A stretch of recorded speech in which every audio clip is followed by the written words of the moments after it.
দেশে ফিরেই কেকেআরকে নিয়ে অদ্ভুত মন্তব্য করলেন ফিল সল্ট। আইপিএলের গ্রুপ পর্বের শেষ ম্যাচের আগেই নাইট শিবির ছেড়েছেন সল্ট। কলকাতা নাইট রাইডার্সের হয়ে দুর্দান্ত ক্রিকেট খেলা ফিল সল্ট কেকেআরকে নিয়ে অদ্ভুত মন্তব্য করলেন। বললেন, এ এক বড় অদ্ভুত টিম। আমি এইরকম কোনো দলে আগে কখনোই খেলিনি যেখানে সবাই ব্যক্তিগত পারফরমেন্সের চেয়ে দল হিসাবে ভালো পারফর্ম করার জন্য ঝাঁপিয়ে পড়েছে। এই দলে কেউ কারো ব্যক্তিগত পারফরমেন্সের দিকে নজর দেয় না, সবাই চায় দলটা যাতে ভালো পারফর্ম করে ম্যাচ জেতে।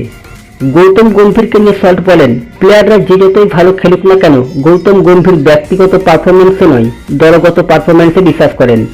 গোটা দলটাকে উদ্বুদ্ধ করেন ভালো কিছু করার জন্য, সবসময় দল হিসাবে ভালো খেলার কথা বলেন। এরকম মানুষ আমি খুব কমই দেখেছি। সল্ট আরো বলেন, আমি থাকি বা না থাকি, যেইভাবে গৌতম গম্ভীর এই দলটাকে চালাচ্ছেন এবং দলের মধ্যে একতা রয়েছে ও প্রত্যেকে নিজেদের সেরা ক্রিকেটটা খেলতে চাইছে, এই দলটা চ্যাম্পিয়ন হবার যোগ্য দাবিদার। আমি নিশ্চিত কেকেআর ফাইনালেও ভালো খেলবে এবং ট্রফি জিতবে। সল্ট আইপিএল বোলিং নিয়ে বলেন, সতীর্থ মিচেল স্টার্ককে আমি নেটে খেলেছি, আবার ম্যাচে মুখোমুখি হয়েছি জসপ্রীত বুমরারও, কিন্তু তাদের দুজনের মধ্যে কেউ তেমন ভয়ঙ্কর বোলার নন। কলকাতা নাইট রাইডার্সের এই ব্যাটার জানিয়ে দিলেন তার খেলা ভয়ঙ্করতম বোলার কে।